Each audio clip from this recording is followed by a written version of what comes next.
This is an encyclopedia. You go and look for innovation. You're not going to find it. It talks about 3D printing, drones in skies, and it's pretty old. 1958. Many of these things have been done before, but we lost the knowledge. I think a lot of people are mistaking innovation and creativity. That's a problem. I remember we talked about this. And then we have another issue because AI can create synthetic data. It's learning from human values based on human conversations, and I don't know whether that's going to be positive or negative.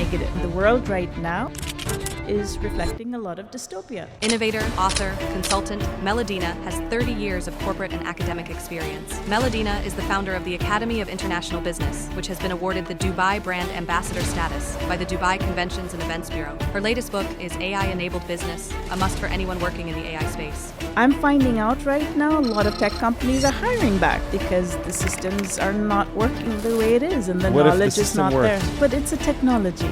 And history has always shown technologies will fail. They've created the Bricks and Road project with the new digital currency that they're using. You see these shifts happening around the world. So if we ask the right question, we can plan a better future. I don't want them to say, Grandma, was there really grass in your time? You know.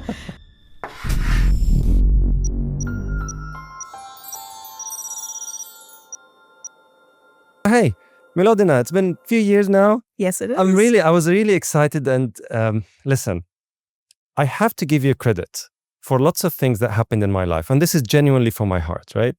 One, when I used to work at Dubai World Trade Center, every time we cross paths and have coffee at the traders and other places, the discussions that I used to have with you were so impactful because it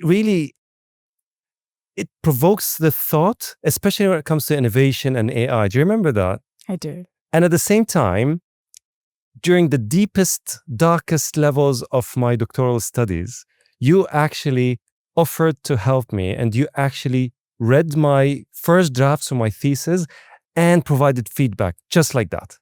And that feedback was so, how do I say it? It put me back on track at a time. If you remember, I was actually very lost. So I have to give you credit for that. So really thank you from the bottom of my heart. I wanted to start with this. My pleasure. Please don't thank me. It's true. It's true. I mean, certain people come across your life and, moments that actually are pivotal. And because of how life works, you just forget to appreciate and acknowledge. And then you go into this turmoil of life. And then you look back and say, hey, you know what? I must stop and think and ponder and acknowledge. And that's the meaning of everything, at least for me, right? And pay it forward. I think that's how my life's also been ups and downs. And I think people have always turned up when I needed them the most.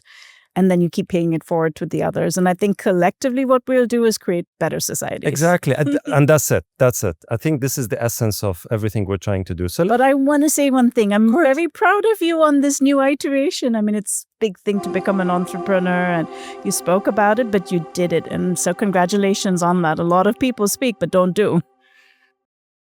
It's really scary. It's really difficult. But that's what makes it exciting, It's a journey, and I think now things become more meaningful. Before it was more mundane, but yeah, it is something that I was looking forward to it. I didn't know how to do it, but hey, you only know when you try, right? Absolutely. But listen, so this podcast, most of the viewers or all of the viewers are either leaders, CEOs, business owners, corporate leaders, investors.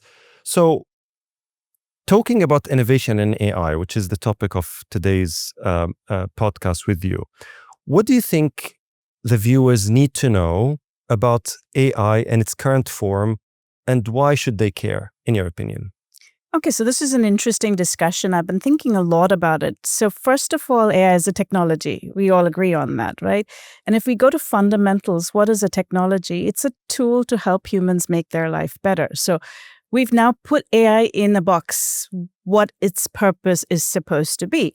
Now, if it's a tool, then we know who the master is, correct? Mm-hmm. It should be the human being.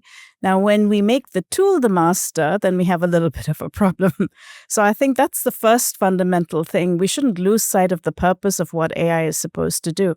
And this has a bigger philosophical discussion because if it's a tool and the master is the human being, how many masters should it serve? Right? And this becomes a complicated discussion because is it the few? And you see this with ownership of AI and where the profits go, or is it the many? And if we think the fundamental purpose for governments as an example, but big tech, because big tech and big companies, it's not just big tech that uses AI, it's large companies that use AI, right? You're using it for logistics or you're using it as a platform to manage your people. Then the question really becomes, how are you managing the tool and who are the people that you are serving, right? So I find this very interesting at this point. I thought coming out of COVID, we would see a lot more optimism in the world. We would see a lot more job security because COVID was very uncertain. There was job insecurity. And it sort of united people, right? It did, but the job insecurity is a critical issue because if you're young and let's say you want to take a house loan, how many years is that home loan? It's about 15, 20 years. So I need job security to know that I can take a loan and pay back my loan in 15, 20 years. If I don't know whether I will keep my job in 1 year or 2 years and the metrics is not performance, I could be a great performer, but you'll come back and tell me AI does it better, so I need to get rid of you. Right. Then we have a fundamental challenge. And this is the philosophical part. I think leaders, governments need to have this discussion and try and put the tool back where it belongs in the box. Wow. Okay. So it went philosophical too soon. So let me retract a bit, Melodena. So you're a professor, yes, an academic, a founder, a consultant, and an author. Let me read. Oh, wow. You got my book? Your book. Of course I did. The moment it was launched. So let me read something for you because this made preparing for this episode a lot easier. So you said, so it's called AI-enabled business, a smart decision kit. I like the naming because it's about decision making for leaders, right? So you said within only a couple of years, the term artificial intelligence, AI, has become ubiquitous in all parts of business and society. But what does this mean for us? I like how you started with meaning, because if we don't know the meaning behind things, nothing matters. What does it mean for managers and entrepreneurs who operate their businesses with AI? What does it mean for software engineers whose AI impacts on business and society? What does it mean for customers and consumers who deal with products and services that are increasingly driven by AI? And for governments, I like how you just wrapped everything around governments that funded much of the early development and seen to be lagging in terms of its control and distribution of opportunities. So really interesting way of looking at it. So before we start talking about all of this stuff, tell me about your background. How did you stumble around innovation and AI, and where did its interest come from? Okay, so I'm glad you asked that. So my father was a scientist, right? And he began in Tata Institute of Fundamental Research, which is, and he did a lot of work on theoretical physics. So very, very different. I actually brought his thesis here. And I wanted to show you something. So this is published in 1969. And it's the cosmic electrons and their roles in astrophysics. Oh, wow. Now, the reason why I brought that is just for you to kind of understand my background comes from science. And by the way, I could never understand what my father was doing. Theoretical physicist. Yes. Oh my God. But I remember a few years back ago, someone had shown how a black hole looks in color. Yes, right? I remember that. And it was like taking over the internet. And this is the first time we can see what a black hole looks like. And I went back to my dad, and he was alive. He's not alive right now, but I said, Dad, see, they've done this. And he said, so what's new? We've always known that. The maths was never wrong. So the thing was, in 1969, some of the early work that they're doing is just on maths and trying to understand the universe. And they were able to predict things that today we are able to prove or to draw or to articulate or to visualize, right? And I think that's the whole science part of it. It's a journey. And when we do science, we're standing on the shoulders of somebody else. Artificial intelligence is exactly the same thing. It's standing on the shoulders of somebody else. It could have started with the terminology that came in 1956, or could have started with simple calculation machines. Or if you even look further, you look at programming, it started with the jacquard loom, where they were programming how to weave using machines, right? So it's an incremental process. And I think it is very important to understand that. And it's incremental because we learn what works, what doesn't work. We try to make it better. We try to make it faster. We try to do it for a certain reason. So I think my interest came from my early years of growing up. It's peaked when I was invited to join the IEEE for a couple of committees. IEEE is the largest association of engineers. And some of the early work that we did was on the education committee, and it was clear even software engineers were struggling with AI governance and ethics. So we thought, even when experts are struggling with it, how is everyone else supposed to understand, even people who aren't experts? And that's the journey. This is how it started. Mm-hmm. Okay, so it was from home, from your father, and then that's crazy. So you started with innovation. So when was innovation specifically of interest to you? So science, generally speaking, coming from your father as a theoretical physicist, but innovation specifically. I think it's always been there at the background. So I brought something else that I want to go and show to you. So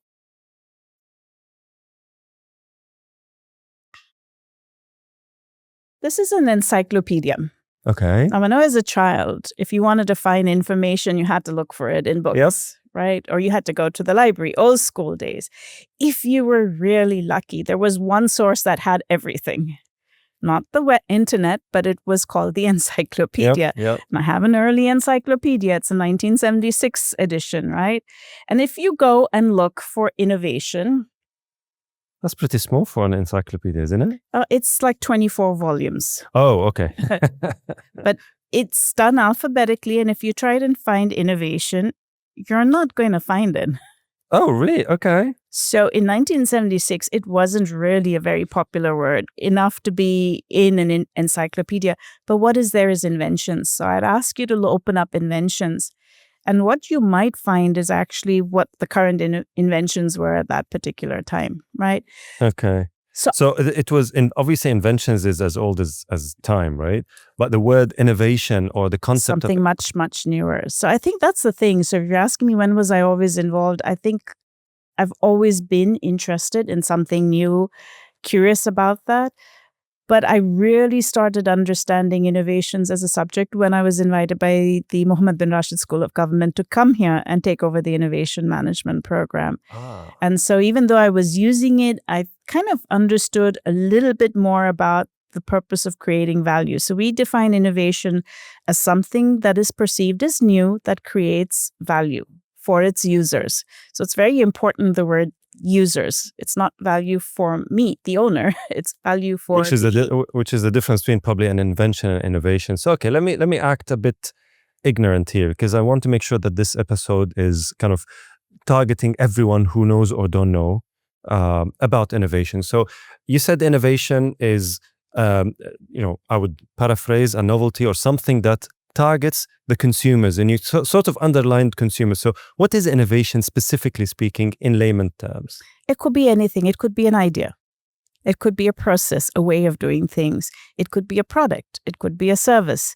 And that's where it's so impactful, right? So if you've got a new idea and it's visionary, and when we look at some of the early space race, which was, I will go to the moon, and the technology did not exist at that time to put man safely on the moon.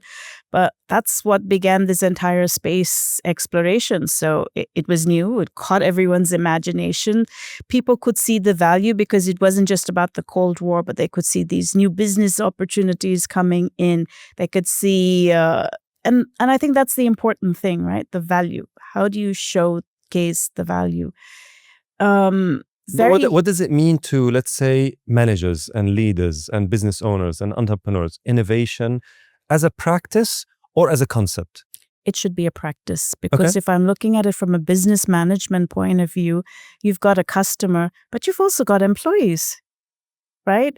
You've got suppliers, you've got distributors. If all of them don't believe, and nowadays we tend to focus more on the shareholders, I think that is a little bit of problem.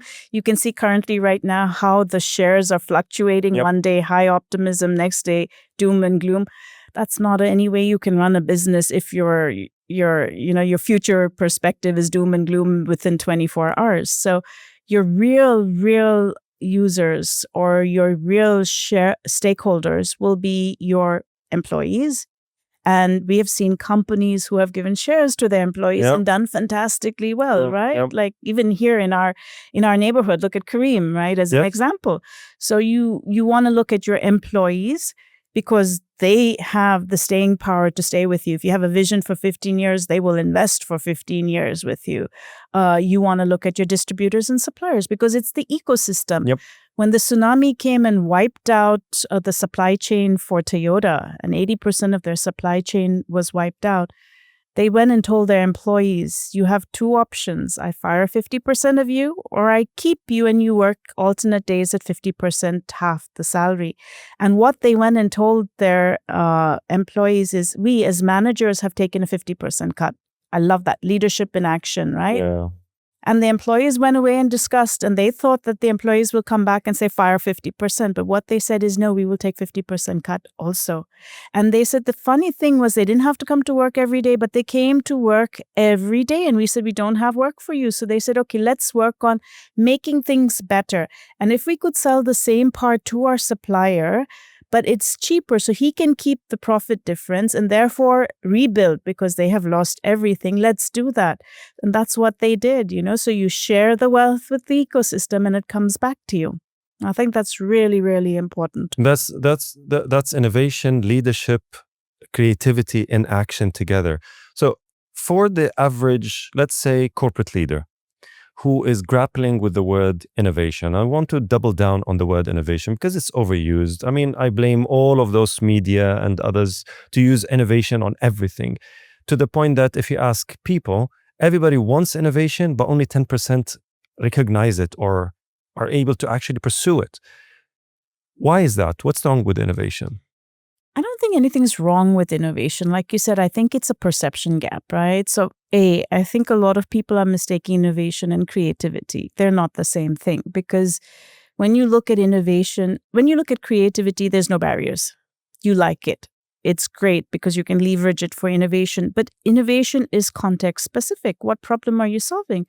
A lot of people catch the wrong problem. So innovation starts with a creative diversity of thinking on understanding what problem you're solving and why, right? We want to kind of understand, even when we're solving a problem, is it an old problem? Is it a new problem? Very often the problems we're solving are not new. They are old problems. And I want to show you something else, right? Yep. So these are old magazines, which I really, really like. And this was, for example, a magazine that says, can plane collisions be avoided?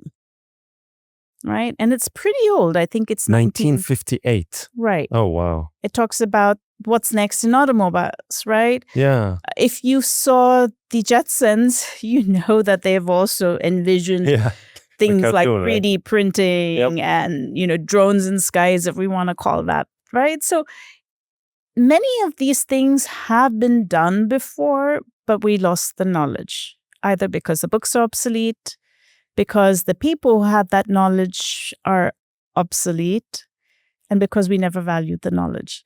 And again, AI cannot capture everything. Most of our knowledge is in our head, right? They say what is written is not even 20% of what's in our head.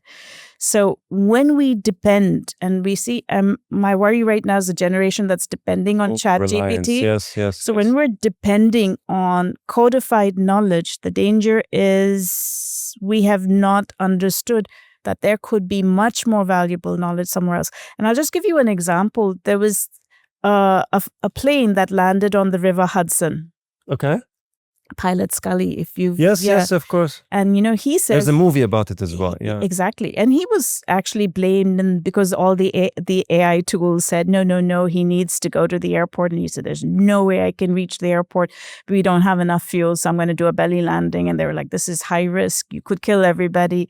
And he survived, and everybody survived. But initially, it was like, should we punish him because he didn't listen? And he said something very interesting. So he had flown older planes where he understood the mechanics of the planes and he understood the machine. So he could understand his machine when all systems failed. Right?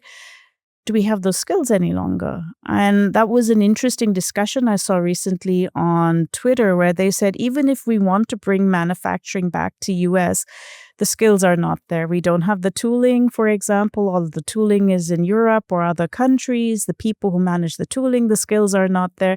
So we don't want to lose the knowledge with these new tools, but I fear at the speed at which we're going, we may be losing critical knowledge. Exactly. I mean, so you touch on a very, very important point, and that's the kind of segue between innovation and AI.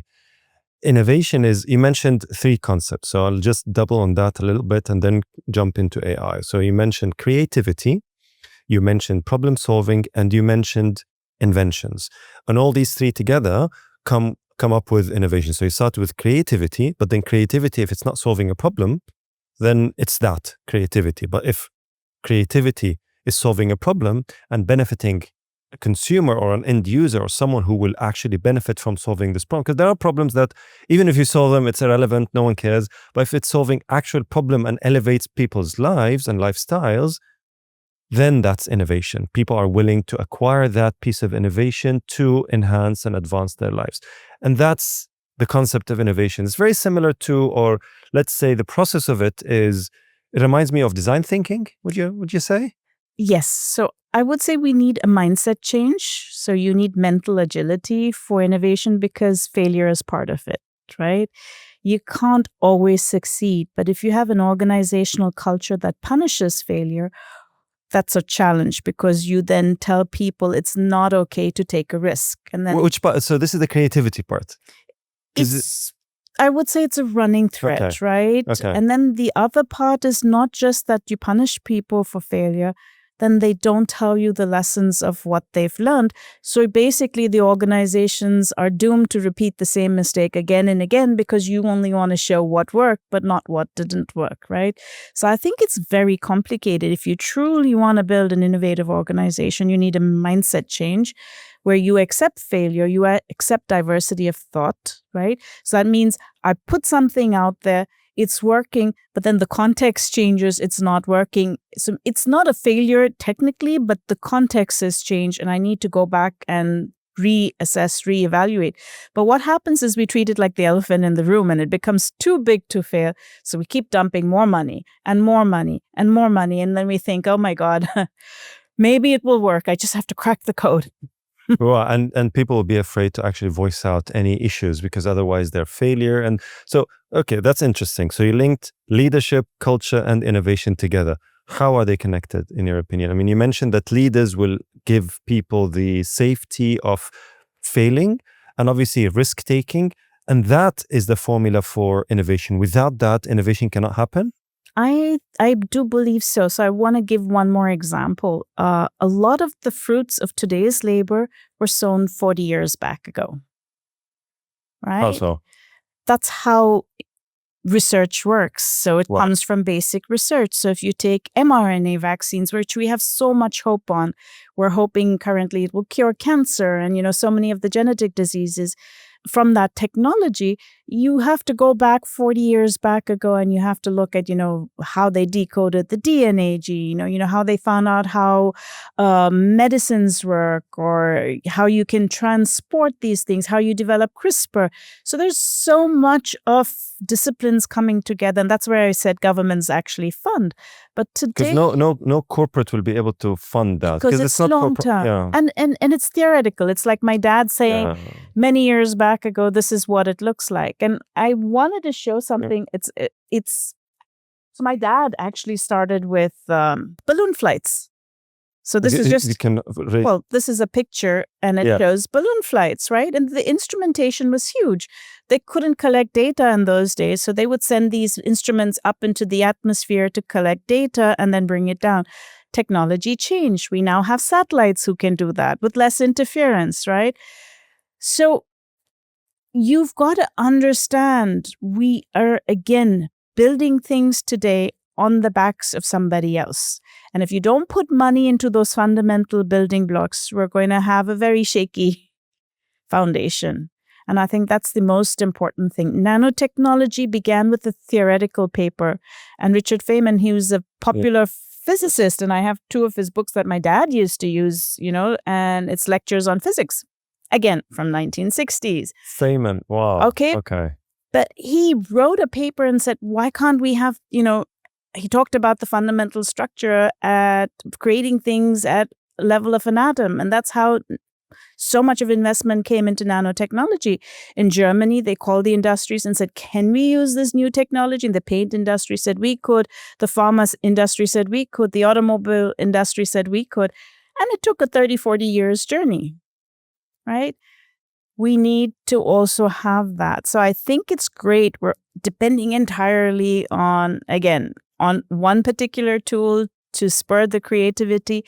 But creativity, and I want to come back over that thinking is so critical to encourage research. And if we don't have that, that's a problem. Microsoft just recently released a paper on generative AI, and they found critical thinking skills actually go down if you use it too much. For humans. For humans. And I think, to be fair, if you have the experience and you're using generative AI, you have the knowledge to critically assess it. If you have zero experience and you're using generative AI, how will you critically assess it? At all, yeah. Right? Yeah. It's like someone who has I remember I used to have back problems back in the days, and my therapist said, don't use one of those back supporters, because what will happen is you'll rely on them and your muscles will rely on them and your muscles will actually become weaker and weaker. No. You have to work out. You have to develop the muscles to make yourself stronger. Then if you want to occasionally rely on them, that's fine. But otherwise, be aware that if you rely on them, you're relying on them, which shrinks your muscle. And I want to talk about how. So one of the people that I listen to when it comes to AI is, I don't know if you know him, Mo Gaudat. He is one of the lead AI experts. He used to work with Google, and I'm trying to get him on the show as well here.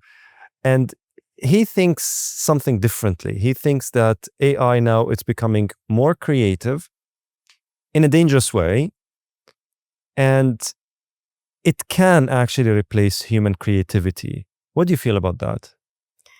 Ooh, that's interesting. Okay, so I want to, because we're talking about innovation. Yeah. If I create a patent, how many years can I safeguard my invention? It depends on the industry, right? Yeah. So if let's say 15 to 20 years. If it's pharmaceutical, probably, yeah. If I have a copyright, how many years is it supposedly protected? How many? Few years? It's supposed to be 50 to 75 years from the time of making, and it's got some even after death, right? Currently, how much is a copyright worth? If you're doing the image generator or anything, it's worth nothing. Right. Right? So I feel we have a fundamental problem on that entire thing. So if we created these rules for copyrights and for patents, why is a copyright worth nothing right now? And it's creative right now because it's using copyrighted material. Yes, the data sets are actually. I have a friend of mine who's developing. It's a startup who's developing his own AI, and I asked him, "Where do you get the data set from?" And he got actually shaken. He's like, "Oh no, I can't talk about this." I was like, "Why?" Because the data set that's been feeding his own AI is, I think, something that he doesn't want to declare because it has these sort of copyrighted materials. And then when the AI knows about it, how would you be able to tell if it's copyrighted or not? That's a problem. I remember we talked about this many years ago. And then we have another issue because AI can create synthetic data. But synthetic data today, again, if it's tracking me and it doesn't know me because 80% of me is not codified, is it really representative of me? Right? So we have some challenges that are there. So at this point, it is extremely creative because it's got so much of the world's knowledge at its fingertips. It is actively pulling in things like audiovisuals and feeding that into. So yes, it is creative. But if no one's putting back into it And they have done experiments where synthetic data feeds synthetic data, and those AI systems collapse after some time because I think it doesn't yet have human creativity. Mm. So, okay. How does this impact the business owner and their clients? Because, one thing is ethics, but in a capitalist environment where, solving problems for money, as it should be, because it has to be sustained, how do we grapple with that? I mean, I know you're a proponent of how governments should be able to put, compliance and governance around how AI is used, but where do these businesses fit into this formula of ethics and AI and copyrighted materials and the use of AI generally speaking? Oh, that's a tough one, right? Because it comes back down to values. What values do you have if you're going to misappropriate? I could use the word steal. Then that's your value. But then you should not be afraid if someone does that to you too. But no. Here's a thought, because there's a few books about how to be a creative person, and it's always saying, and there's a book I think called Steal Like an Artist, which is just study others, copy them, put things together. And many people would argue that art is actually understanding few things and then putting them together, and that's something new. Isn't this what AI is doing? So the scale at which it does is not doing it like how it. So in the past, if I wanted to copy Da Vinci, for example, I would have to learn the technique and put in some effort to do that, right? But I couldn't do, I don't know, 1 million reproductions at the same time. We're talking about millions and millions with AI currently right now, Yes. right? That is one issue, but the issue is then it's creating synthetic data, which then goes back and feeds the system. So at what point does that synthetic data then start affecting the system, right? It's because we know now there's trends. So you came back to a very interesting question. What should I do as a business owner? I think, first, be very clear what your value is. I don't know what it is. I'm not criticizing or anything like that because I understand. I use AI technology. So I'm not saying, I love the convenience of an Uber or a Careem or a Talabat. They use AI. We book tickets, we choose prices. So we use a lot of AI technologies, right? But be mindful of its impact, right? And then that's where the values come in. If the impact is going to remove jobs, ask yourself which jobs and where and how can I preserve them. So don't be in a hurry to say, I'll get rid of all my customer service people because now I'm going to use a chatbot. But 90% of the people hate the chatbot. Yes. You hate it too. The reason, and when you ask a survey how well it's doing, it's only because 5% stayed with the chatbot, got their answer, and they're answering. So it's 5 out of 5 are saying it's fantastic, but you haven't got the answer from the 95 who haven't answered, right? Yeah. So be very honest on that. If the chatbot is creating, I don't know, jobs for 10,000 people, maybe that's a good thing. Yeah. Even if they're at the lower income level. If you feel it's going to preserve skills for the future, so especially if you're in the technology sector, and I think this is an interesting thing, I can now code and I don't need coders. But when there's a mistake, I need a coder. Yeah. Because only they can understand the bug. Or you don't need 10 coders, probably 2 will do. But they need to be good. But how do I create the pipeline if I don't have the younger ones? So I can't get rid of middle management. They have a lot of knowledge. The top management, and I'm not saying keep all of them, but I'm saying the top management have a lot of historical information, which is important. And I also need the young generation to learn going through the levels because that's where the expertise comes in. If you look at the wisdom pyramid, comes with time, right? Yes.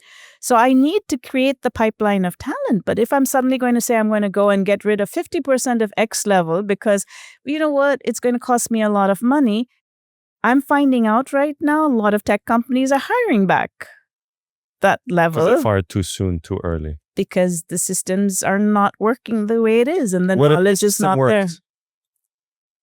But it's a technology. And history has always shown technologies will fail. They're machines. Yeah. There's also the reliability and validity. There's this wonderful paper that's just come out on generative AI, and it shows, the human brain, and it shows where generative AI is taking place. And you look at it, it's like 50 or 60 different types of technologies there. And that's the important thing. My human brain can do everything in a second, in a blink. But for the computer, I need 50, 60 of them together to work jointly together. And every time it needs to work jointly together, there's an interoperability issue, there's a data issue, there's a privacy issue. There's so many issues. So it will fail. The question is when and how and what is going to be the impact. And that's where the values come in, is you've got to decide those questions. So I'm not saying it's bad. I'm just saying we need an oversight on that. Yeah, you don't just jump the gun without just being mindful. Without a about deep it. reflection. Yeah. So you mentioned values, and you mentioned critical thinking, which are two ends, I would say, on a spectrum of how you deal with decisions, right? Critical thinking and values. Because critical thinking can be, okay, what's good for my business? What can, generate more revenue, lower customer acquisition costs, etc., etc. Sustainability from a business perspective. And then values is the human element, the ethics, the morality behind my decisions, right? Where does education fall into between this and that? And it's a huge, huge level. So what's missing currently right now from education, and this is a reflection talking to colleagues all around the world, is philosophy. What we have done is pulled out social sciences and put a very huge emphasis on STEM. Yep. There's nothing wrong with that, but the problem is the social sciences gives you the debates and the governance aspects and the ethics and the values, right? So if you pull that out too early, then people don't understand that. And I think also we've got to understand history. Yes. Otherwise, we're doomed to repeat from a meaningful perspective. Yes. Or we will repeat the same mistakes again and again. And or maybe it's on purpose. Maybe people are doing it from an education perspective on purpose. And this is where now it's incumbent on teachers individually, but also on parents to educate their kids. I mean, I have a 16-year-old who's doing her IGCSE now. And before she comes to me, and I asked her explicitly, have you asked ChatGPT? Have you asked Grok? Or have you asked multiple AIs? See what they say, bring their answer and critique it for me. And the more I'm doing this, the more I'm finding the flaws and the inaccuracies and the validity issues with AI on her own. And I think that's brilliant, because that's what you want, is for that critical thinking, right? I don't accept the first answer that comes out to me. I kind of go and say, what other information is there? I ask other people their points of view. Yeah. I think this is great value from a business point of view. I think this is great value, but I go and ask people, do you really think this is? It will save me a lot of heartache. 75 to 80% of new business ideas fail, right? So I can save myself a lot of heartache by just talking to people. I don't mean on Facebook or anything else, actually meeting them, because people don't normally tell you the truth. Or we're very polite, depends culturally. So if you come and ask me, Melodena, what do you think of this? My first response will be, oh, that's really great, right? Yep. Because I'm being polite. But if you really sit with me and if I know you really well, I might actually give you my honest feedback. So that's earned, but that's earned by you making a relationship with me. If I have no relationship with my customers because they are faceless, numberless things, yes. I have no relationship with my providers, my distributors, my suppliers, because they are a number in that entire system, it's going to be a bit of a problem, I think. So here's a thought. In our part of the world, and I always say this, is we have I wouldn't say an issue, but we have a challenge when it comes to this type of thinking. I would say critical thinking, trying to go into a healthy debate, positive friction, simply because of the culture. And I'm talking about the general block of land, not a specific nation, just us as this part of the world, right? We don't like confrontation. And that's why we have the Inshallah culture. I keep on saying this on most of my talks. The Inshallah culture is, yeah, I will do it, depending, because it's no. And I don't want to say no because I hate confrontation. And that's why I say Inshallah. Inshallah means no. At the same time, I hate failure, like you mentioned earlier, because I don't like to lose face, because my pride and ego is higher than me actually achieving something or learning something different.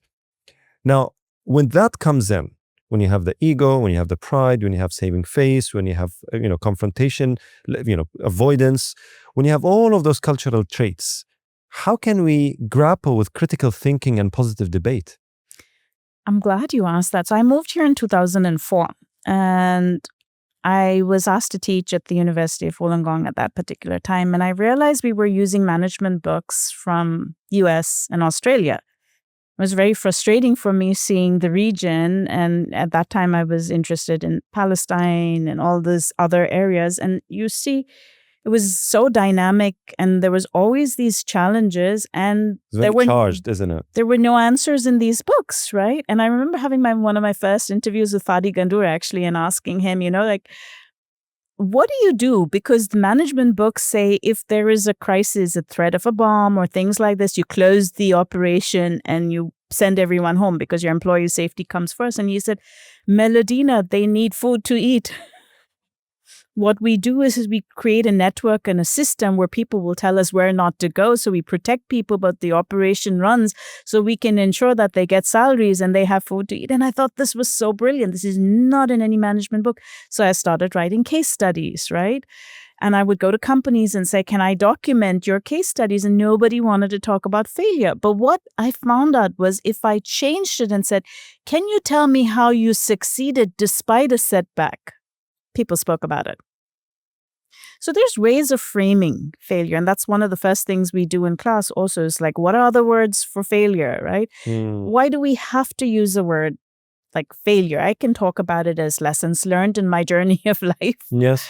I can have so many other ways, but the more I document, it also gives me a reflection point. And two, it helps others who are going on their own path prevent the same mistakes. They will avoid those pitfalls simply because I have shared knowledge. And we're all about knowledge sharing, right? Yes. That's a huge mandate in the region. And I find over the years from 2004, there has been a shift. I would say I've distinctly seen a shift in what people talk about, which I find very, very positive and very empowering. Yes, I agree. So I like that reframing of things, but that's very high level.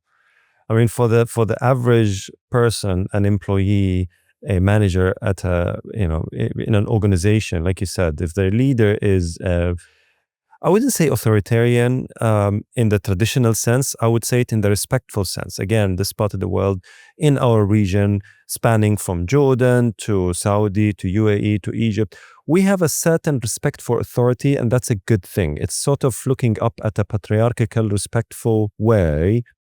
And that's actually working well for us. That's why we have safety. That's why we have the leadership of the organization and the nation looking after the people in the most benign, positive way. And its results speaking for itself. It's not just theoretical, right? But at the same time, how do we grapple with public discourse around certain sensitive topics? Now, again, it's not a topic that can be talked, so politics and religion probably, and for sure, needs to be handled only by those who are either scholarly or experts in it. It cannot be just something that can be done in a way that can disturb the public, generally speaking. But when it comes to business, economic discourse, and others, do we always need to reframe, or there's some sort of an educational element that has to go into how do we critically debate certain topics? I think that's where the wisdom comes in, when to say what and where and when. And that is something that you learn through experience, but also by looking at others. So having in places like, I would say in places where you have different cultures, right? And this is not just here, by the way, it's anywhere in the world. I lived in Germany when we had a huge influx of refugees. I moved in 2015. There was 1 million people coming in. And I remember there was this like, what is a refugee? And I was this foreign lady, the only dark-skinned person in my village. And at that point, I was like, are they perceiving me as refugees also, right? So it's interesting. The discourse is always there. We're seeing this come up in Europe with the elections right now. We're seeing different factions. We see this in US. So I think the discourse always is there. There's two fundamental issues that we need to kind of understand. One is education, right? Education, if done properly, gives you tolerance, because you understand diverse perspectives. Especially the humanities part, right? You understand diverse perspectives. Yes. The thing is, you don't have to agree with diverse perspectives, but you're tolerant to diverse perspectives. I think the conflation between opinion and fact. And social media is kind of aggravated a little bit faster, right? Yeah. Today, with so many deep fakes, I mean, I'm a researcher. I sometimes look at something, it looks visually correct. I have to catch myself and research it a little bit more to find out if it's true or not. It's very hard.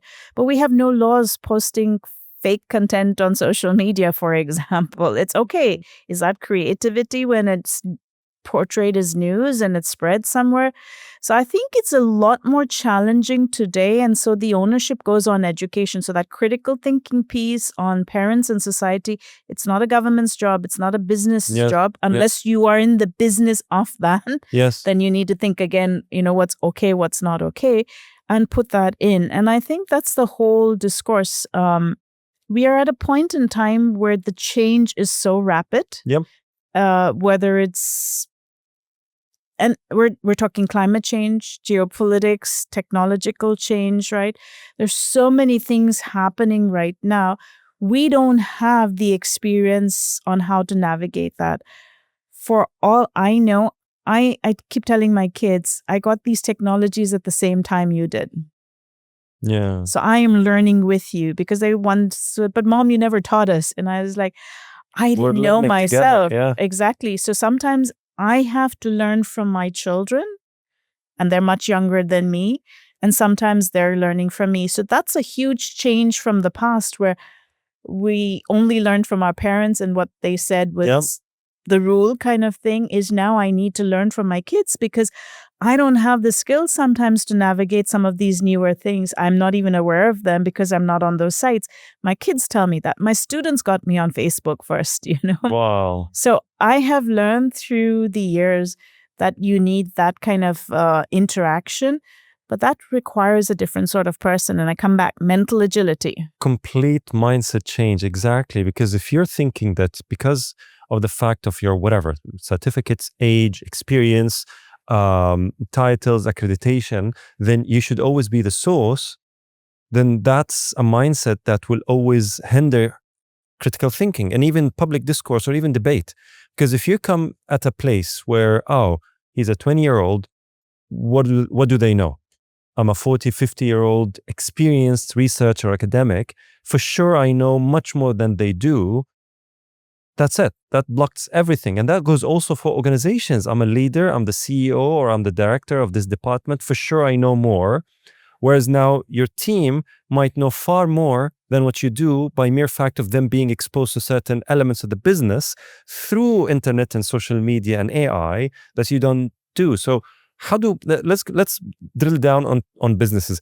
How do businesses grapple with that? I mean, is there a formula that you can think of that makes businesses? I think it's just a debate, having that understanding, right? So I sit with young people, and on one hand, convenience is everything. So they want products that will make their life convenient, and maybe they don't want much social contact for the sake of doing it. They want their privacy, and that's an interesting change from the old days where you would go to your neighbor's house for a cup of tea. Yes. And they don't want that unless it's on their time, their terms.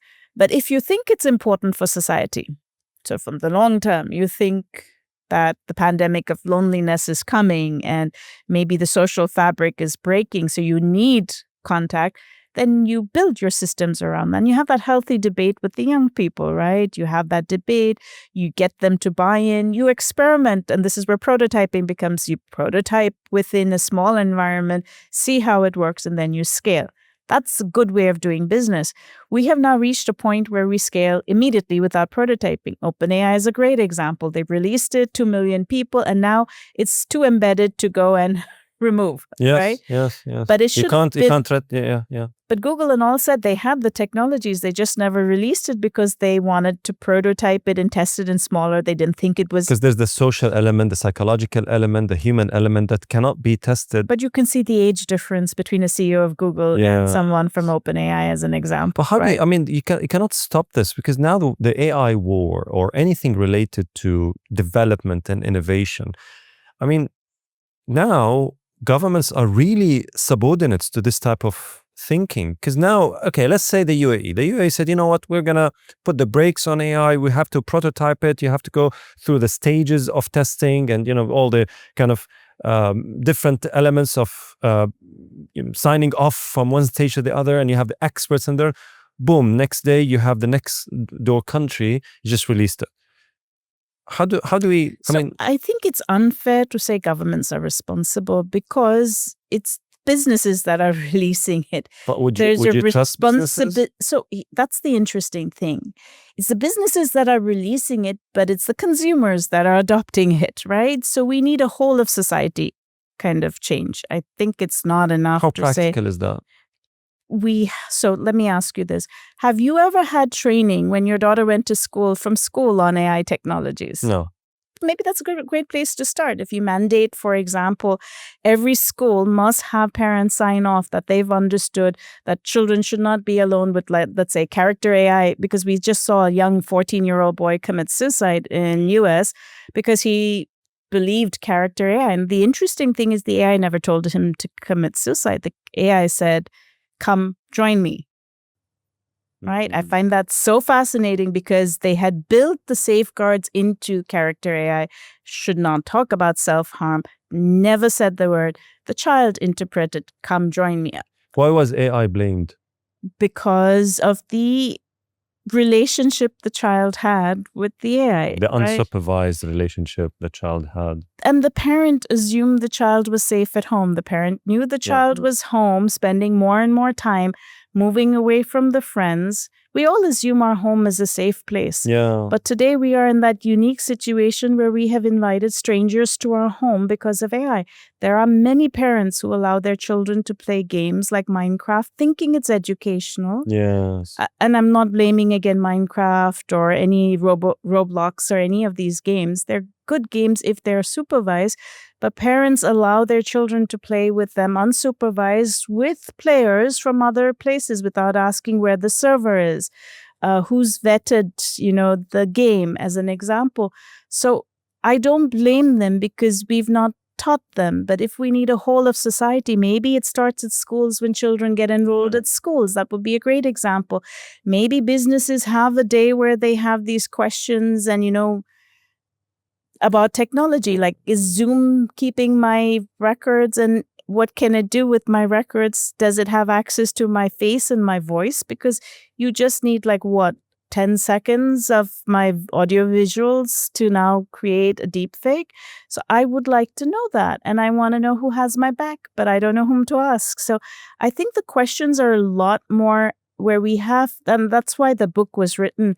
It's if you're taking a decision on AI and maybe you're taking a decision to embed a part of AI into your organization, ask the right questions. Ask the right questions to your suppliers. Because if we don't ask the right questions, experts and consultants who know this stuff. Yeah. There's no incentive for a business to create a better system. What do you mean? If I don't ask the right questions, why are you using my data? Then they won't create that option of opt-in, opt-out. Right. So you need to ask the questions so that they create better systems. But if you don't ask the questions, there is no incentive, right? But if capitalism have taught us anything, is that businesses cannot be trusted, isn't it? I don't think that's necessarily true. Okay. We do know that business, and if you see the Edelman survey, we see businesses worldwide are more trusted than governments, which is kind of interesting, except in the UAE and some places like that. Where I think How valid is that? China. How valid is that? I think it's pretty true, right? Do you still use an iPhone? What do you use? So you trust the business, right? Well, okay. So convenience now is far more. So I'll tell you what, the reason why people are getting fatter and fatter is because of convenience, because of hedonic. We're hedonic creatures, right? I know, but you trust. I trust an iPhone. But why do I trust technology? I don't trust it because I know that it will not betray me. I trust it because, hey, you know what? Convenience. I'll tell you a small story. So I have a friend you could choose a Nokia or you could choose a Motorola. Really? Or see, that's a level. You trust it more than you trust something else at this point. But the trust is not coming from a place of, the trust is coming from a place of acceptance.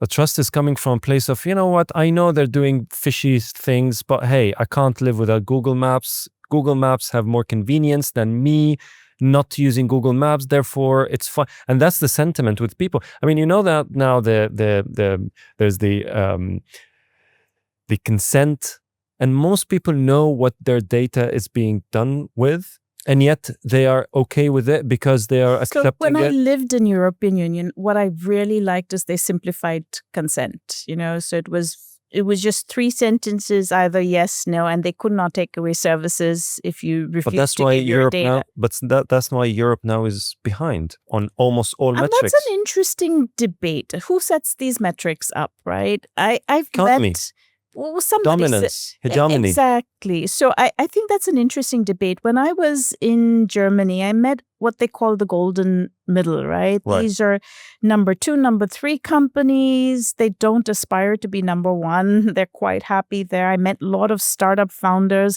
who had fantastic products but didn't want to list on the stock market. Yeah. And their ambition was to be a small family-owned business and have families who they took really good care of. I think that's okay. That's the Yeah. Patagonia Yeah. model. Who says the only model needs to be you need to be a $1 trillion company? Of course not. Yeah. So Well, human ambition. Can you but put see, it? these metrics are designed because we're assuming you need to be a $1 trillion company. Because if What you look- metrics? whatever metrics that you're using when you say, so if we change the metrics around and said, how many of these businesses, how many have the employees, what's their average length, and we use that as a metric in ESG rankings, or we looked at average salary, median salary versus board salary, I think you'd get very interesting perspectives over there, but we're not doing that.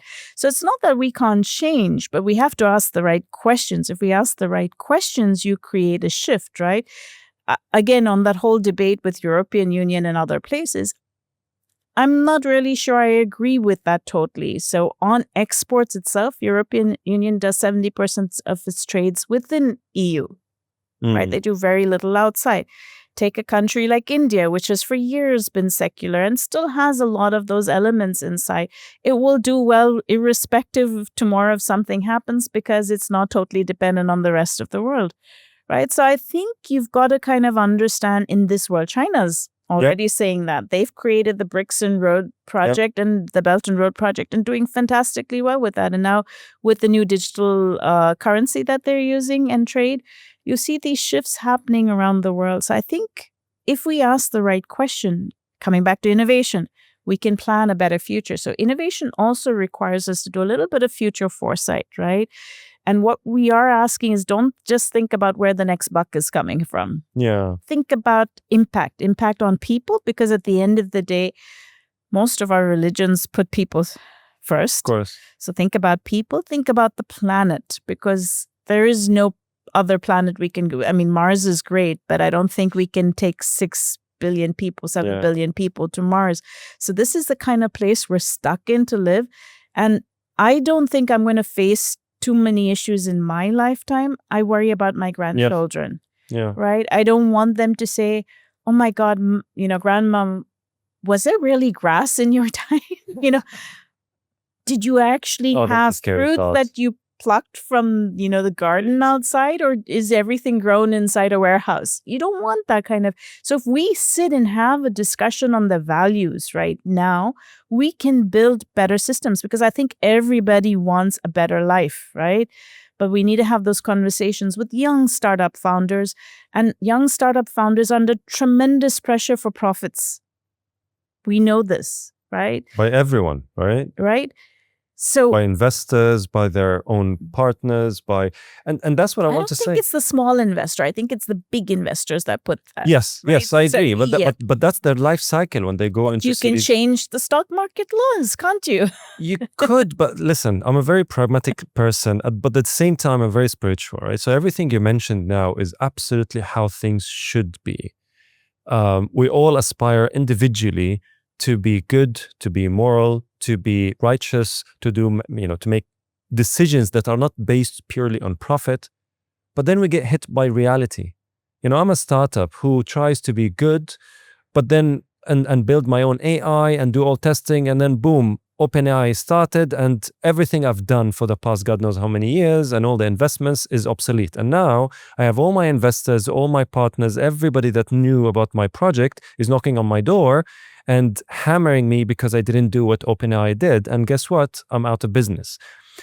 The thing is, being pragmatic sometimes pays off, even if you're not quote unquote moral. And by moral, I don't mean going and killing people and just turning a blind eye. I mean, we all heard the other day that viral video of that lady in Microsoft event where she just went and shouted at the VP of Microsoft for AI for supporting the genocide in Palestine.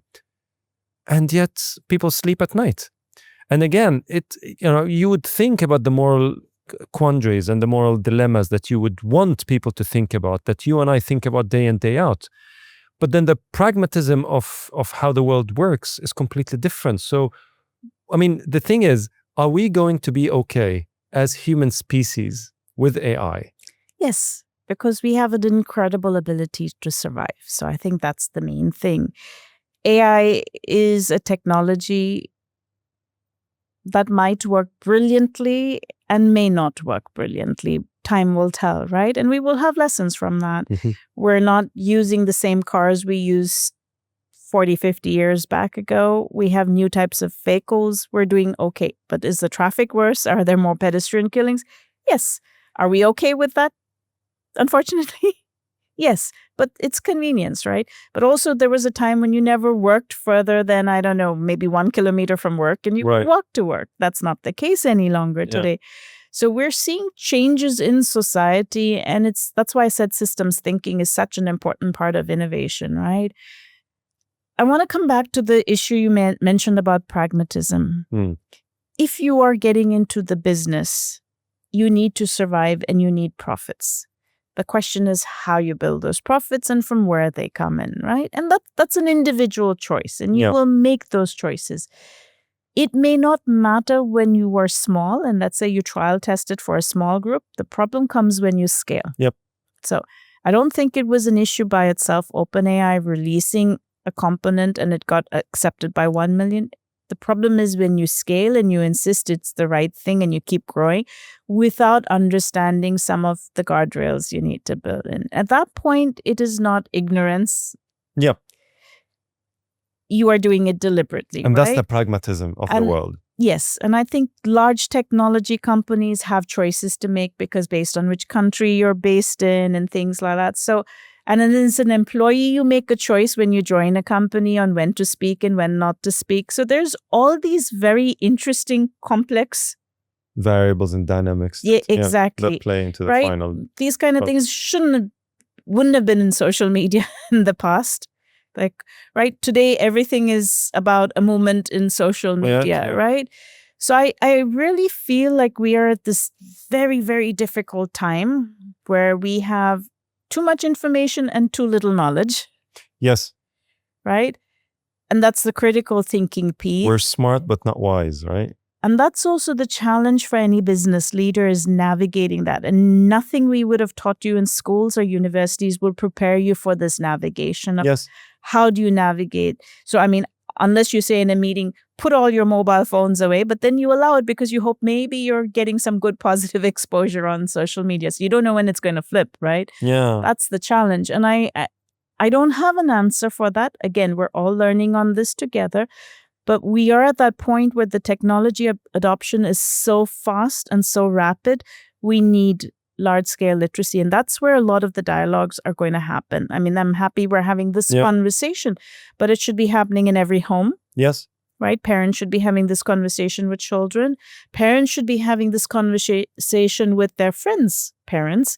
Because if you have a value and your friends' parents don't have the same value, and you send your child to their house to play, that is an opportunity for something to go wrong. It's the same thing with employees. You have employees coming from different value systems into your organization. Procter & Gamble spends years teaching culture in their organization. You become a P&G person because you are embedded in their culture. Small startups don't do that. And if your employee turnover is going to be at the pace of 1 every 2 years, 3 years, you're not building a culture. Absolutely. Culture it needs at least 5 years. Exactly. So again, I think those are things straight away, you know the answers. These are not new answers. They are old answers. But if you choose to go on the trend and say, okay, short term, let me fire X number of people because it pads up my financial bank sheet and it looks good for the shareholders. Well, you're going to have a cultural problem. But then pragmatism hits because, I mean, one of the things, so I pride myself by controlling these things at home. So my daughters now, they're 14 and 16. Until this day, they don't have a mobile phone. Their access to internet is extremely controlled. Obviously, access to AI is absolutely monitored. Now, they're unlucky because I'm a techie person and I understand how things, and I'm always 2 steps ahead. But not everybody is as aware of technology and, tinker as I am. But at the same time, I'm still struggling. Because guess what? When they go to school, they're the only ones since the age of 8 that they don't have phones until today. Now, today is much easier conversation with them because now they understand. But prior, I had to go through hoops. Now, when everyone around you, literally everyone, is succumbing to the convenience problem, to the hedonic way of, you know what, let the nanny, and the new nanny is the iPad and the phone, and everyone around you is like that. Everyone. And that's a tough one, and this is me as a parent. So I have 2 kids, and I remember one of the hardest things I had to do was make them believe in their own self-worth so that they could go to school and not care what others thought and be confident in that. And that, I think, is really, really hard. As a parent, you have to love your kids and you have to respect your kids, and you've got to bolster them up and create that self-confidence, because if they are confident in themselves, then they will not care what others think. But it's not easy. And I think that's again a learning kind of thing, right? For parents, for generations. But yeah, so it's a societal problem. If we don't solve it, society will continue to have issues as we keep going in, and you can fix it from the top. That's not going to help.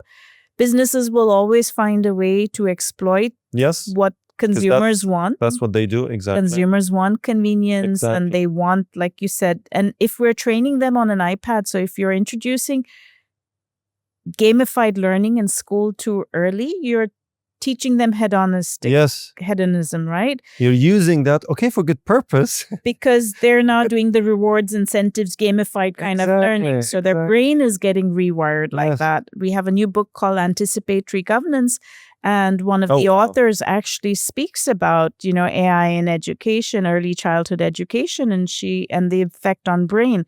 And I think this is so important, but I come back to that research piece. Where's the research papers on 0 to 8 years?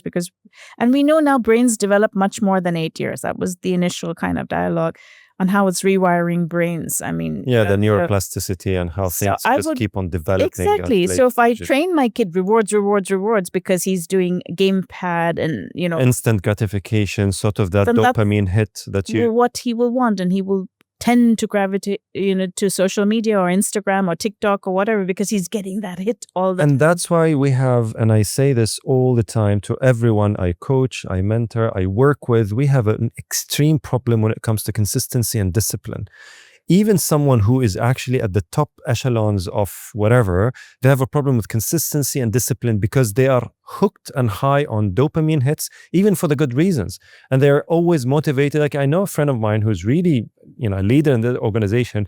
They say they can't pass a day without in the morning listening to some motivational YouTube on the way to work to be able to set him up for success for that day. And it's like, you actually do that? You know that this is actually, you're wiring your brain for dopamine hit in the morning through these motivational talks in the morning.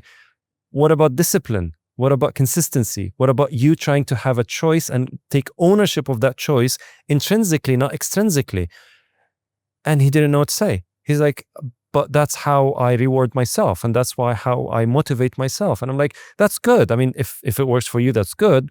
But then that's dangerous, because now everything that you do is extrinsically motivated, which is dangerous. And that's the interesting thing. So we don't have enough, and for policy changes or things, people want research, right? We don't have enough research. I was in Turkey and a young man got up on stage and he said his best friend in the traffic, because they have a lot of traffic, sits and listens to Jarvis speak to him. So he has a character AI which is modeled after Jarvis, and he has conversations with him, and that's his best friend. And he said that word, best friend. So we're reaching kind of point where people are seeking out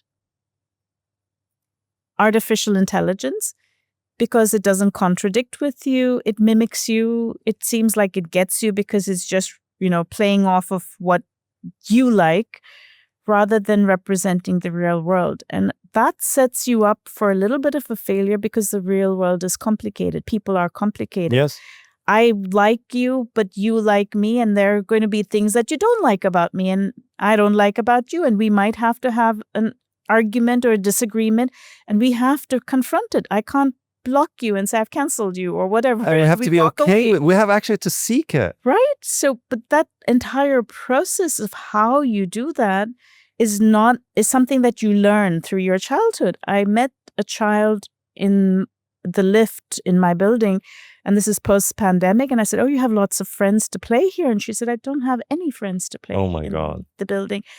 And for me, that was like, That's okay, but this post-pandemic, when the child's been, at home, gone to school, and now still, I guess, some remnants of post-pandemic over there. And I thought, oof, something's not right here, because if you've got to survive in this real world, even if you're dealing with an AI, there's people behind this. The services are not bought by an AI.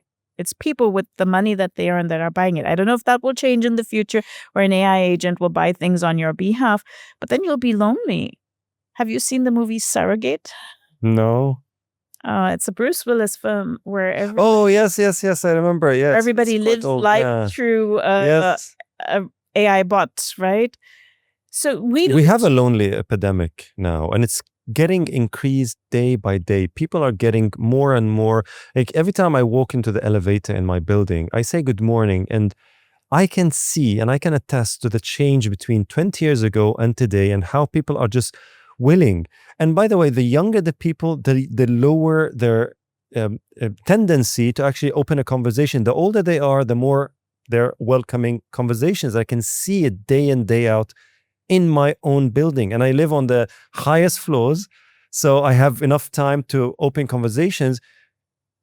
People don't want to do that. Even the simplest response to a good morning, it's a nod. Like not even their voices, they're able to kind of voice it out, and that's something that I think we're lucky that we're aware of it. I think we have an awareness epidemic, and that's something that's been exacerbated with AI. And like you said, people are considering AI as their friends, and sitting in their cubicles and working with their friends. But how do we control that? I mean, from an AI development perspective, let's talk about AI development, right? The OpenAIs of the world, the Microsofts of the world, the Googles of the world, and even the startups of the world. Is there a way to control AI Yes, it's how development? you design. Everything is how you design, right? So No, but we can't leave it to businesses, but right? you can. I mean, businesses themselves can have that discussion. So if it's important, then a business will say, well, so here's 5 recommendations. Why don't you ask 3 people and feed that in and tell me how it goes? So you can have that conversation, and you can choose to override, but it's still asking you to go and reach out to 3 different people. So you can do a lot of things. You can book an Uber, for example, and it could say, well, 3 people over here also want to book an Uber. Would you like to share? You could, right now, the option is I want to share, but it doesn't tell me that 3 people in my same neighborhood on the same street are looking for an Uber going in the same direction. I might change my mind and say I might, I don't know. So the thing is, you could build systems differently. The challenge is the privacy part. I remember years back ago, an airline, I'll not mention which one, was thinking about, well, people are spending 14 hours on a flight. Wouldn't it be really cool if I could see who we're sitting over there and say, oh, Salma's over there. Let me start a conversation. We have something. And then we use the 14 hours for networking. That didn't work out because of the privacy conditions. Right. But if you could ask, opt-in. Exactly. If you had an opt-in, I still think it was a great idea. I'm spending 14 hours on a flight. But then the extroverts of the world will rule the universe, and the introverts will just, go on the side. The And introverts will decide to chat. Right. Rather than leave it say, to their choice. That's what you're saying. Yeah. Or you don't know. Or the introverts might have done the research paper and suddenly found their favorite author is there and start up a conversation. Right. If the author decided they wanted to kind of do that. And so there are many ways to network. I know His Highness Sheikh Hamdan is now looking at creating that community, which I think is fantastic. Right. But we all should want that, because if we all understand that the strength of any country is its social fabric, right? Absolutely. And it It's starts with the family and then the community and then the exactly. tribe. Yeah. And then everybody else, because if someone falls on the street, okay, I know during COVID we were a little bit worried, but if someone falls on the street and I rush to help But them, that's the thing. It becomes a second nature. I don't have to think about it because I'm already used to doing it at home, but then in my extended family and then just in my think, tribe. And then because we have 180 countries here, if that's what we export to everywhere else, I mean, we become a healing power. The whole world would heal if we all feel the same way about things. The problem is because we're so worried. I don't know you. I don't know your culture. I don't know whether you resonate with me. So we're all like a little bit like, we're there's also an apprehension. Yeah. yes, especially when you meet people from different walks and Yeah. backgrounds, right? We're not sure, or we mistake what people say. We're like, oh, But But we're afraid of rejection, right? That's the thing. If we accept rejection as it is, I mean, for me, again, I'm speaking on my behalf. I don't mind the rejections. Obviously, as an entrepreneur, I have to survive by accepting rejections because I get rejected more than I get accepted, and that's the nature of business. But in other ways of life, if we don't accept rejections, generally speaking, we'll always have this apprehension of, oh, what if they said no? And what if they gave me the side eye? And, and that's hurtful. But if you're not at peace with that pain, because it is painful, but if you're not at peace with that pain, expecting it, it's like going to the gym and expecting you won't be sore the next day. That doesn't work. Yeah. I have a story from Germany. So when I went to Germany, and Germans are very frank, right? So I was in a slightly uncomfortable way, but I like it. I like it because it's very pragmatic. It's what you see is what you get, right? So I was like a co-dean of a university, and there was a meeting where everybody was yelling at everybody. I mean, very loud voices in German, and I'm Asian woman, so I was like, no, I don't think they mean this. So I was like trying to be the pacemaker. And one of my colleagues burst out laughing and said, Melodena, you're getting it all wrong. They're arguing about the idea, not about the person. We separate the idea from the person. Of course, not everybody does that, but that stayed with me a lot. When someone's disagreeing with a point of view, they're not disagreeing with me as Melodena as a person. They're disagreeing with the idea I put in. So my question should be, why do you disagree with me? What is wrong about the idea? You become an inquirer immediately. Yeah. Tell me more. I learned this from one of my students. She will always say, tell me more whenever we said something. And I think that's such a good thing, right? If I can separate the two and then I go, okay, this is not about me. If I have to take a tough decision. So in our role, we take tough decisions. You have to fire people, yes. right? So those are not easy. You take it because it's a business decision or it's a decision that is recommended from higher up from you and you have to execute. But if I do everything afterwards to help that person find a job, yes. if I'm sitting with them, then I have my values still intact, right? So how you do that matters. So I think that whole discussion you talked about pragmatism, like I'm not talking about not taking tough decisions. I understand that you can, but you can be a good person too, right? And if you're a good person, I think you build good communities. And when you build good communities, people reward you. I still think there are some companies we put really high on our list of ethical companies. And we look at that. The companies that were considered very high and sort of the halo has slipped, it's because they've changed their culture. Yeah. Right? And maybe the employees are not feeling the same way, but you've also not built your culture with your employees. You've kind of let that go to tools and things you like were that. not deliberate about it. Exactly. So I think these are things we need to go back to fundamentals. The people have not changed. The tools have changed. Yeah. We are the same people. But the tools exploit the darkest sides of people. Because guess what? If you're like in Dubai, for example, I always argue that driving is bad because people have tinted glass. Because people don't see who's inside the car. If everybody has their windows down and people can see people, they won't be as aggressive when they're driving, especially 7 a.m. in the morning when they're always rushing. And I have this experience almost daily. And I even have this idea of having this research in 10 cities around the world, just driving in the morning, taking videos and then analyzing the videos and seeing how people behave, especially when they want to kind of give turns at the junction. So RTA is having a competition right now, I think, for students to go and like good behavior and to take videos and put them up. Because you can have cameras, you can have laws, but then, like you said, morals and values are more important. But how can you police that? And if you do police it, You is it really can't. meaningful? And there's two things. Why are people rushing? Is it because they have to go very far to go and they have very long hours? Can I be more tolerant for that? So I use, again, Germany, I drive at 150. Here, I'm 80 to 100. My kids laugh and they're like, you're like a grandmom. And I'm like, I don't have very far to go for work. So if someone's rushing, I let them go. And mentally, I keep telling myself they need to go to the toilet, so let them go. And it's been really great because my blood pressure goes down. Otherwise, I'm like really angry. And then I go, okay, they really need to go to the toilet. So yeah, but if you look at, so this is where you look at it obviously introspectively, and this is great. And if everyone does it, then obviously we'll be in a better place. But then if you look at it societally, it's a telltale of something else. Now, yes, you can remove the root cause, but then it's not practical. Because, it's like saying, I don't want to get sore. Okay, then don't work out. But that's not practical, right? The idea here is, how do you handle stress? Because stress is there. It's part of life. The idea, and you mentioned something really fascinating, and you said that, they are able to separate the idea from the person and they don't feel threatened. That's EQ. That's their emotional quotient being at the highest level when it comes to how they train their brains and how they build walls or being defensive when someone attacks them or attacks the idea. And they're clearly seeing these two.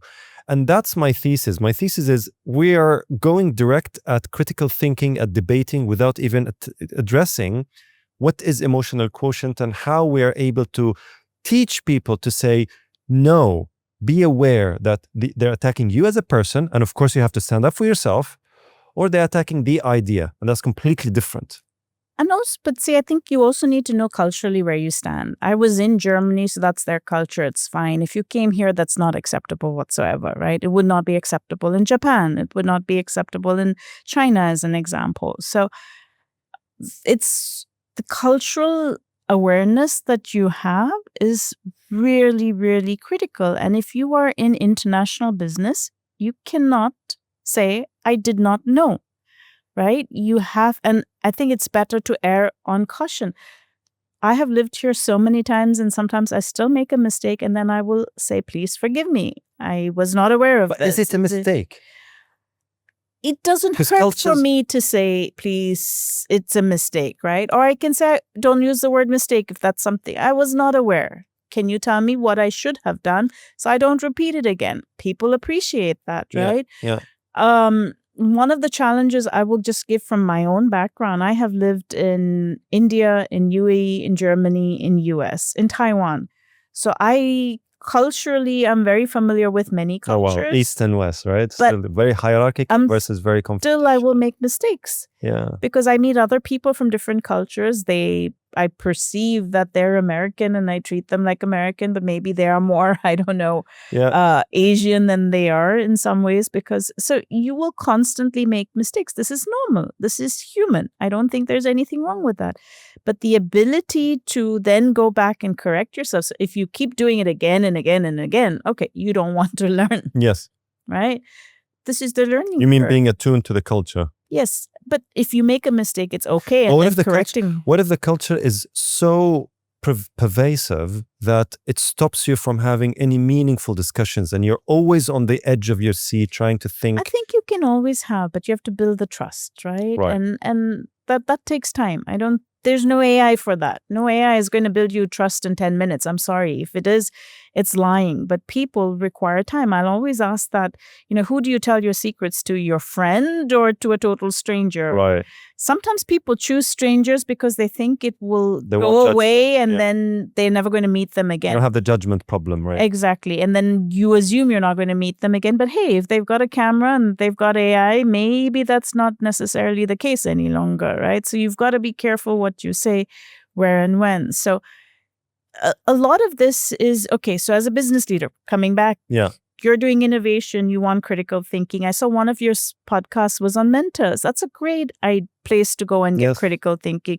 You're not feeling comfortable maybe having this conversation with employees, having this conversation with your peers because you don't want to perceive yourself, get yourself perceived as being less than confident. Then choose your mentors wisely. Make sure they come from diverse backgrounds. They should be people who will not judge and have multiple conversations with these mentors. At least you're getting diversity of ideas back. There's many ways to do this. You don't have to do it only in one particular way. What is comfortable for you? And it depends whether you're an introvert or an extrovert. Yes. Some people may be comfortable putting it on X and doesn't care whether, like 100 people bash back at you. That's fine. I mean, that's your style. It works for you. Someone else will say, definitely not. I'll never do that. It will hurt me. It will destroy whatever little self-confidence I have. So first of all, love yourself, be in tune with yourself. And secondly, choose wisely the people you have these discussions with, because you may be deliberating ideas or you may be having critical thought. Maybe I want to fire X number of people. The next minute it's on a leaked memo in social media. That's devastating for you. It was not a concrete thought. You were thinking about it. So choose the people carefully. And again, I cannot highlight, trust comes with time. So if you're choosing them because it's a random person you just met and you feel like you jived over, I don't know, a lunch or a dinner, you have to be very careful. Of course. Be very, very careful.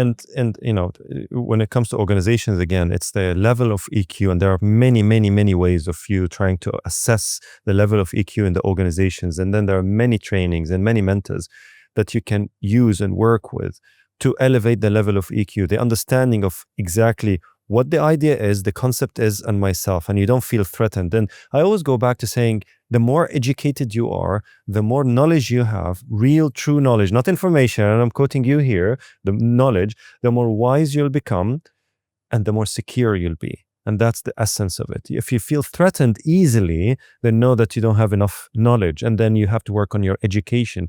If you're just fluffy person who's performative, who's just working on decorative stuff and, showing up and showing off, then of course you'll be threatened every time someone's tried to question something or an idea, because you are that crust.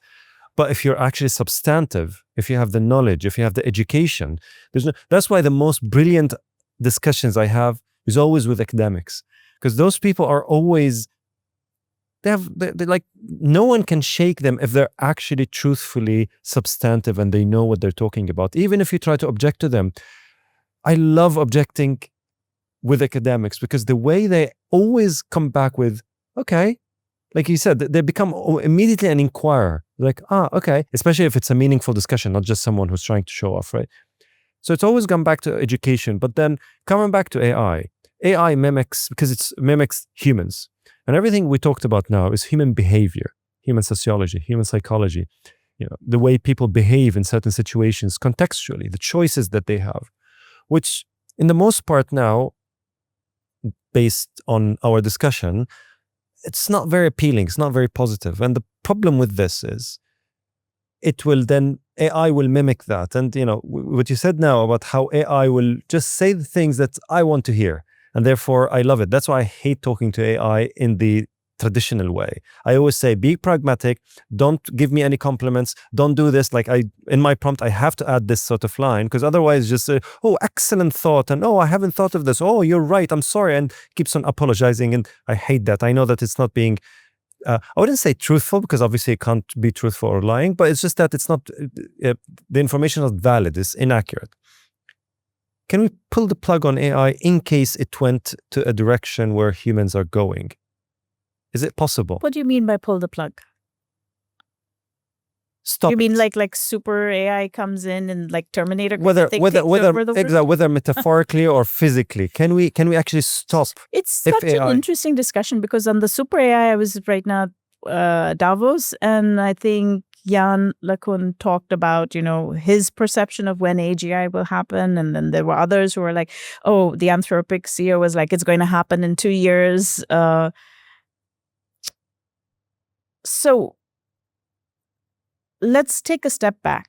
We don't know what human intelligence is currently right now. We're still discovering. They just found out brain cells were in the heart. So far we said either people think with their head or with their heart. And we used to laugh. How can you think with your heart? But now they found brain cells in the heart. So does that mean the heart actually thinks? I don't know. We know so little about the human body, right? And then we're creating a machine that we say thinks like a human being. So I think there's a problem in that itself when we don't, or thinks like half a human being because we only know how half the brain works. So it will have problems. And yes, you can turn it off because it depends on electricity. We are running out of electricity right now. Yeah. It needs water to cool the data servers. We have a water shortage problem. So yes, you can turn it off. I don't think it's an issue. The question is, do you want to turn it off? And when do you want to turn it off? And how do you want to turn it off, right? So that, again, we come back to the philosophical thing. So I do think we can use technology really well in businesses. There are things that it will help improve our lives. The problem is we said that at the end of pandemic, that even during pandemic, we said we will use technology to free up time so that the person can do things that they love, and then the AI will do the tasks, the repetitive tasks.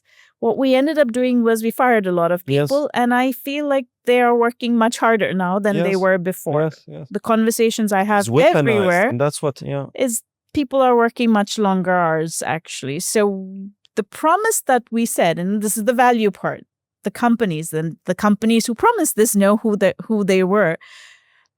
The same company said we'll do remote work, and now are saying come back to work, right? So we see this. There's a sincerity issue, right? Well, yes. So you wanted to sell a business, you put something out over there, and then we didn't come back in. So I think the question is not, can we pull the plug? Of course you can pull the plug. The question is, do you have the will to pull it? And why should you pull the plug if you design it properly? So again, I'm a firm believer in AI technologies. I think it's fantastic. The purpose of technology is to serve the human being. The question only we have is how many human beings, right? And who is that human being? And once we answer that question honestly, you have to do some soul searching. If you're honest about that question, you answer it, then you will make better systems. So you will say, okay, this is not meant for children because that. Or if they use it, we will only do X amount of minutes, and very clear-cut skills that are which you're developing, right? So we know, for example, some of the children actually do fine motor skills, or maybe, I don't know, some child has a problem reading, but maybe the tool can actually assist them. So you're customizing things for people. And I think there's so many great opportunities with this. So the question is really how we use AI, right? And how does that fit into the purpose that you have said? Because very often you say you have a purpose and it's, I don't know, ethics washing. So yeah. Do you think AI can be sentient? Can have a feeling and no, no, it can mimic it really well. I don't think it can. No. Why? Because it doesn't have a soul. What's a soul? I mean, that's a materialistic question. I'm a spiritual, I believe, but so let's go back. AI is a bunch of code. Right? So but even the people who created it don't know this code because it's based on a different set of code that is not. But the fundamental code is still machine learning. It's zeros and ones. If you do a qubit, it's not zeros and ones. So at the end of the day, it's a bunch of transistors that turn on, turn off, right? So I think. So it will never have conscious? I believe it will mimic. It can mimic all of those things really well because it may not mimic it from me, but there are books written on it, hundreds and hundreds and hundreds of books which we're feeding it. The conversation it's having with you when it says, oh, I love you, please come and join me, to a little kid is coming from, I don't know, some movie kind of stuff. So it's having conversations that it's seeing real time on social media, on chats, on WhatsApp, on Instagram, and it's pulling those things in. It can do that. It's patterns, right? Yes. So it can pull that in. And if you wanted to talk, and there was that whole issue about the young man in Google who thought that the machine was sentient and then I think was asked to take a leave of absence, if I'm not mistaken. But there's a very interesting YouTuber who does experiments He did one with a microwave where he programmed the microwave, gave it all his memories as a child, and the microwave tried to talk to him. And then at one point, the microwave told him to step into the microwave, and then he pretended to step into the microwave, and it turned itself on. Really? Right? I didn't see that. I will send you the YouTube video. Yes, He's a please. fantastic guy who does these experiments. And then he came back and he said, well, why did it try to kill me? Because it was very clear it tried to kill me. And then he went back to his memories of as a child, and he had given it like his childhood memories, and his Right. childhood best friend he imagined was a microwave. He was trying to bring the childhood memories alive. And he found out that the memories he gave was like the microwave was always lonely, lost its best friend, and all of these kind of things. So the things that he had programmed it for ended up with it learning from the entire system that it was lonely, it was betrayed, it needs to get rid of the person who went and did that. So it's learning from human values, it's learning from human conversations, it's learning from human dialogue. At some point, it will create its own synthetic conversations based on human conversations. And I don't know whether that's going to be positive or negative. We have a choice on how those synthetic conversations will go. So we can feed it with a lot of positive, and then it will be very positive towards all of us, or we could let it be how it is. And the world right now is reflecting a lot of dystopia. Yes. Right? Yes. Coming out of COVID. So Yes. if you take a lot of the knowledge that's being produced over the last 5 years, it's very negative. Absolutely. It's reflecting current affairs, and that is sad. But then that is what is programming these machines. So I don't know. What do you think? For me, I'm 100%, how would I say, convinced. And my conviction is it will never be sentient. I mean, the whole notion, I mean, I love what you mentioned, spirit, right? The soul. Yes. I mean, you cannot just sew a person and then automatically it just becomes a human being, right? You can't just create human beings that has conscious and choices and feelings and memories and creativity. It doesn't work. And like you said, it's just a bunch of things that you put together, and it's just so good at predicting the next word, predicting the next pixel, predicting the next, based on everything that you've given it. And I'm at peace with that.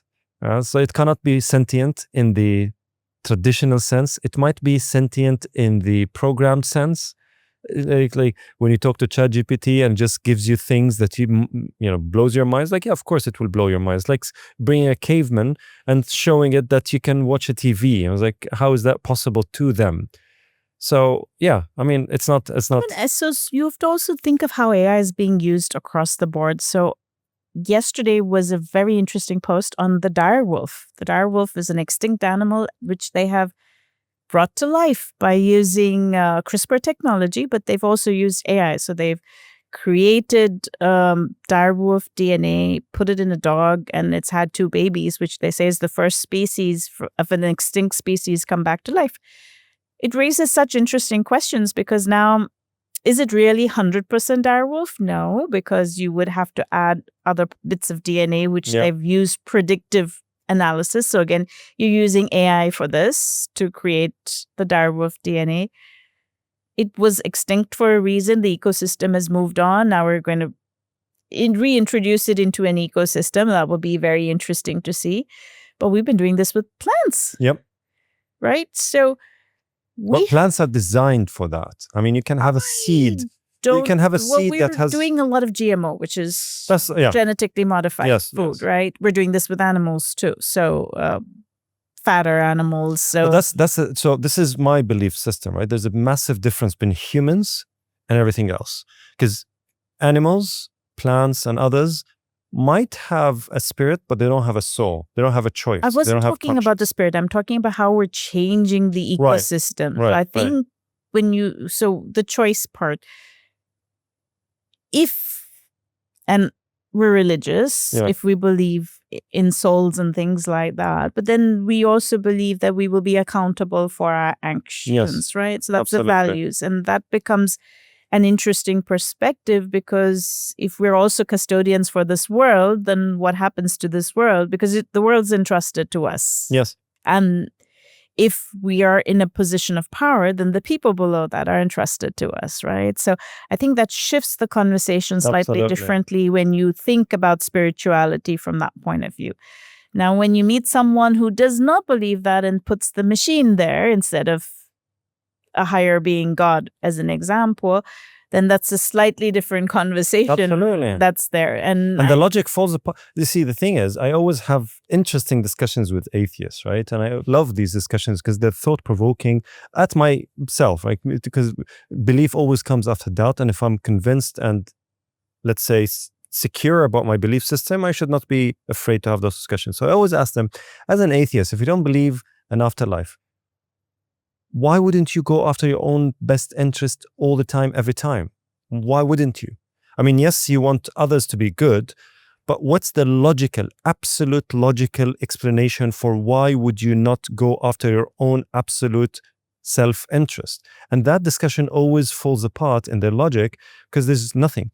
They can say stuff that, yeah, you need to be a good human being, but why? There's no end to that why, unless you believe in an accountability that happens after life. And if you do that, then everything makes sense. And it becomes so logically cohesive in the most secure and comforting way. Because otherwise, you will always be grappling with AI and machines and human beings and behaviors and societies and who controls what and governments and businesses. But if we all have that belief system of there is accountability that goes across the spectrum of society, and that accountability is eminent and it's actually proven. It's not just blind belief. You can actually prove it. That's the solution, in my opinion. I agree. I mean, we know the Nobel Prize was created after Alfred Nobel, and it was because some newspaper, when his brother died, called Alfred Nobel the angel of death because of creating TNT. And he was so upset that his invention was used for bombs, right? And then that's just a human story, right? So you will always, and I come back to that mental agility, your invention that you create. Very often, my belief has been founders, and I've met a lot of them, want to do the right thing. So they want to solve a problem for a good purpose, right? At least that's the starting point, right? But then somewhere along the line in the ecosystem, things get a little bit diffused, and then hit by reality. You get caught up, and then you create a system that might make people work like 5 times as hard or put people in risk or things like that. And those are turning points for you and the organization to figure out if you have the money to go and fix the system, right? And you can, because some of these organizations that we're talking about have the money and can fix the system if they want. So it's at that point that is really a reflection on you, because I understand if you couldn't and then you justified, and that's why I like the word trade-offs, decision trade-offs a lot. Yes. You might justify it and say, well, I have 250 employees and I would rather keep their job because if I choose this path, the business closes and that means them and their families are going to have nothing to survive. So I choose to go this path till such time. But remember that you made that decision choice there, and the day you become profitable, fix the system. Yes. Right? Yes. Don't forget about that turning point that you had. And I think that's the harder part. That's the character. So leadership is also about character. You know character because that is when somebody is put to test, and that is the point at which they will stay with their values or leave with their values. Yes. And I think that's such a fundamental thing. You see this again and again in history on the choices people choose to make or not choose to make. Yes, exactly. What's your predictions for AI and everything that we're talking about here, especially for this region, AI and innovation? So one of the things that I really like about the region is that perhaps we have the motivation that's there. So it's very long term, right? You don't see this anywhere else in the world, that people are thinking so far ahead in the future. In a positive way as well. I particularly like our commitment to family. And I think that is something that needs to be cherished. I see that being diluted everywhere in the world. The family is the strongest unit in a society. So if we cannot protect the family, then you're not going to have a strong society. Everything else you see that in other strong economies where family has dissolved and society is not there, right? So I think it's about family and community. So I love that also. That's there. I love our leadership. Like I said, I've been here since 2004 and I work very closely. I have always been impressed with their critical thinking and their openness to diversity of ideas. And I think that is such a blessing because in a place where you have 200 nationalities, if you have diversity of ideas, you also have information from 200 countries. How awesome is that? You cannot get that anywhere else in the world, right? So just being there, it's a fantastic thing. Of course, we're at a very strategic point in time. So it's a wait and watch situation, but utmost confidence in the people that are here and hopefully in the business leaders worldwide that they will do the right thing for the future, not just for us, but for our children and our children's children. I love when you mentioned the leadership here, because you can see that it's government first, then businesses, because governments will always, they can't put, by design, they don't put profit first. They put the interest of their people, the people who are being led in their country first. And if you have that hierarchy, which is here, and obviously I keep on saying it's results. Look at the results. Look at the people here. People are happy. Doesn't matter where you're from. People long to come here. And it's the whole region is just reshaped because of that. And I had a discussion with an American friend of mine who came from the States to attend one of the conferences here. And he said, I love the conversations about AI in this part of the world. It's always positive. It's not doom and gloom. Yes, you are careful. Yes, you make sure that you are addressing those concerns. But it's not, you don't feel scared at the end of the discussion. You feel happy and motivated to actually produce because you feel the support, you feel the positivity, and you feel the care from everyone to make the best out of what you're trying to do. And that's the best thing about this place, don't you think? I absolutely agree. I love the positivity. So there's a lot of hope.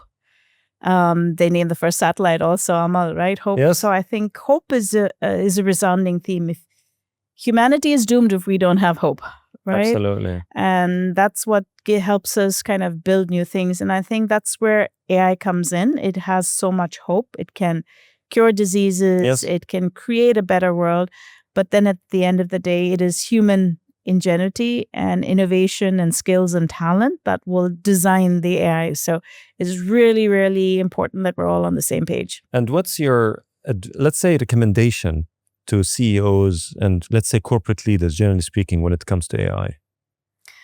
Don't be afraid of it, but ask questions. I find a lot of CEOs and people who are not tech background, even tech guys. Like I said, I worked with IEEE and they were struggling with governance and ethics. Don't feel afraid to reach out and ask questions. These are healthy debates, I think. So don't feel like you need to have all the answers, that you can find everything in a book or you have one AI expert that you go to. It's really diversity of opinions. What you want to do is understand the implications of the data that the AI system is using, who developed the algorithm, the weights behind the algorithm, is it interoperable? Where does this data get transferred? Because that's a data security issue. Who would be responsible in your organization if it fails? How are you collecting data on whether it's doing its purpose? Yes. Because if, for example, if only 5 people are remaining at the chatbot and you're only taking their survey, then you haven't got the 95 who haven't been with the chatbot, right? So it's about really asking a lot of questions so you can build better systems. And that way, I think, you're learning and you're trying, and that's fine. That's the technological process. We do it in bits and pieces. Absolutely, not being afraid. I love this advice. I want to show you one more book. Yes, Because please. I love that. And I think this is a great place for us to end. So this is a German book on innovations. Okay, it's an old book. It's made in 1858. It's extremely vintage, okay. Okay.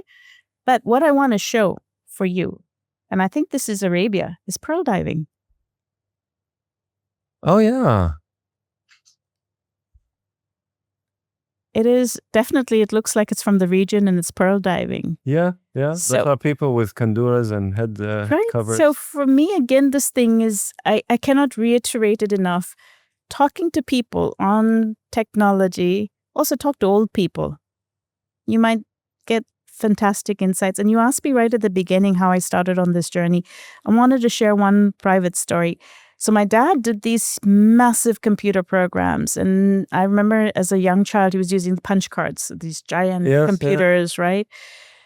Mainframes and yeah. Exactly. But he was somebody who could look at these huge stacks of computer printouts and know there's something wrong in the calculation because he had always done the maths the hard way. So he could look at an output and say something's wrong. And his students would come back and say, oh, no, it was a computer. It can't be wrong. He says, nope, the finding is wrong. Go back and manually calculate. And they'd be really upset. And then they'd find out there was something wrong with the programming. That was his skill. But it comes from his knowledge and expertise that he had. But after he retired, I saw him spend a lot of time taking his computer program and going to different organizations because the program had become obsolete. And he had all this data that he wanted to analyze, but no one had the old program any longer. No one had the expertise for that. So the obsolescence went away. And that started me, you asked me the turning point was this journey, was this aha moment where I realized that we were somehow making skills obsolete through the use of some of these technologies. And we didn't know if it was necessary to have those skills any longer. And like I said right at the beginning, the pace of change with AI is so fast. We need to ask those questions. So if I make a new doctor totally dependent on the tool, would the doctor still be able to do a fantastic job if the tool was taken away? Because maybe the older doctors had the memory to remember. I know for now I can't remember phone numbers. Yes. As a kid, I could remember a lot. We had to memorize them, right?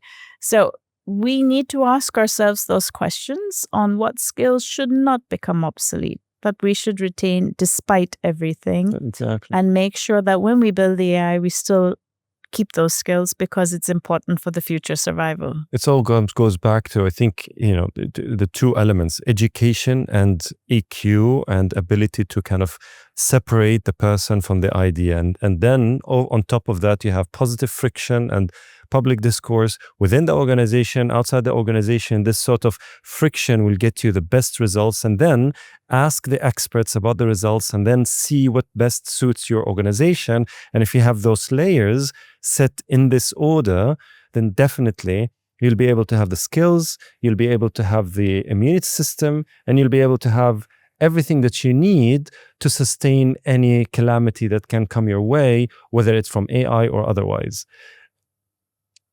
I have to end with this. If there's one question that you would want me to ask, what would that be? Ooh. What would that question you want? Oh, that's a tough one, right? So I would probably want you to ask me the question on what do I think is the key skill for innovative thinking for the future? What do you think the key skill for innovation thinking for the future? Yep. That. Okay. Now I have to answer that. And I would say it's entrepreneurial thinking. Okay, what is that? Right? It's the ability to take risks and find opportunities when there are none, and to bring together coalitions to believe your idea. And I think that's such an important part of innovation that we don't talk about. So you began with startups and, business leaders, and the topic of innovation, they're so linked. It's very linked. Yeah, exactly. Entrepreneurship, ability to take risks, find problems where you think there are none, just search for those problems and just go and find coalitions to solve them. Amazing. Melodena, thank you very much for your time. Thank you for having me. Appreciate it. Thank you.